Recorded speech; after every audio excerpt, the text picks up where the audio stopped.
From the Weather NorCal Command Center, this is your evening update.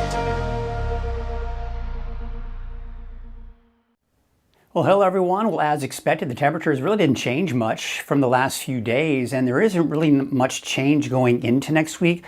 Although we are going to see a slight increase to kind of start off next week, and then temperatures dip again before they kind of go back up. So a bit of a little mini roller coaster ride, if you will. Also, tracking still the potential for some mountain thunderstorms, especially for the southern Cascades and even into the northern Sierra.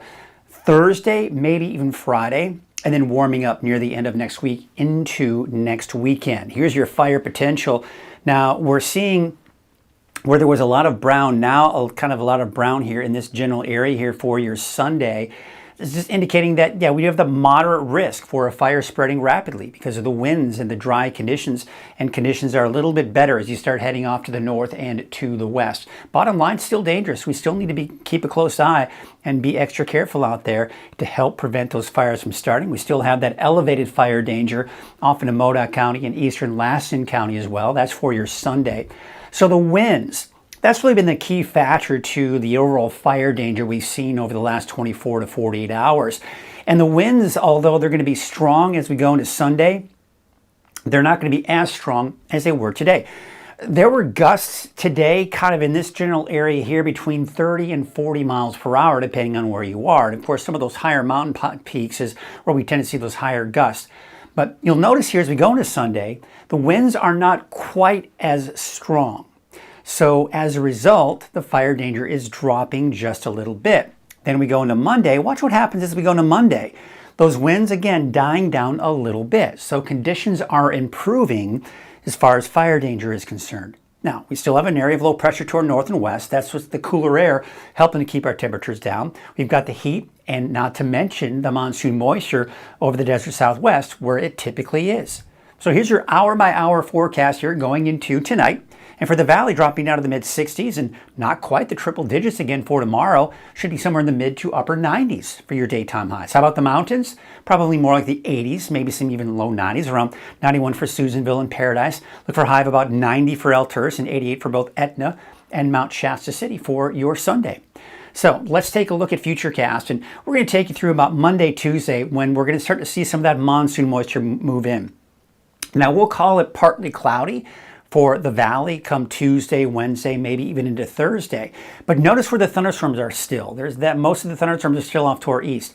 But what's kind of interesting is if you look closely as we go into Thursday, you'll notice we're starting to see a few thunderstorms trying to pop up in northeastern California. So I have included for Thursday a chance for some mountain thunderstorms in El Terce, Mount Shasta City, even Susanville, for example. That may linger on into Friday. See there you can see Thursday at about 5 p.m. See the thunderstorms starting to kind of pop up off to the north and to the east.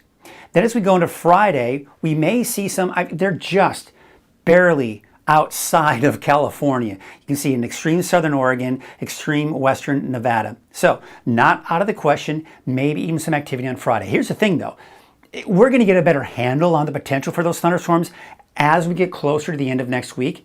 But just bear in mind that as we get into Thursday, really toward the end of next week in general, we are going to be looking at the potential for thunderstorms developing in the southern Cascades and northern Sierra. So let's talk about that heat. The heat back down to our south and east, that's through the end of next week. And then some heat begins to expand northward toward the end of next week and into next weekend. Now, temperatures are going to increase, but the reason this isn't coming right on top of us is because of this cooler air right here. That's preventing that heat from really building back in. So yes, temperatures are going to increase, but probably at least at this point should stay below 110 degrees. Here's what it looks like tonight. Mid-60s give or take for the valley, and for the mountains mainly in the 50s. We take a look at your forecast for your Sunday. Temperatures about the same, maybe just a tad warmer in some spots here for your Sunday, but overall about the same. Mid to upper 90s in the valley, upper 80s, maybe some low 90s for the higher elevations. So look at your 7-day forecast. We're going to take a look at those temperatures. Now, you see how the clouds are starting to kind of increase a bit for Monday, Tuesday, Wednesday. Now, I've included a chance for thunderstorms for most of Siskiyou County, Modoc County, and even the eastern mountains here for your Thursday. And then, honestly, that could even linger on into Friday as well. But notice the temperatures are starting to increase a little bit too. You see how the temperatures kind of go up on Monday, right? And then temperatures start to drop a bit going into Thursday before they start to kind of ramp back up toward the end of next week and into next weekend. And that's the same story for the valley. Now, I don't anticipate any thunderstorms for the valley, but I do expect temperatures to maybe peak a little bit or spike just a tad on Monday. But you see how they start to drop. I mean, even Redding, we're down into the mid-90s for Wednesday, Thursday. Look at Chico. You're down into the low 90s. Now, after that, temperatures will start to increase again. And I'm expecting everyone in the valley to most likely be over 100 degrees by next weekend.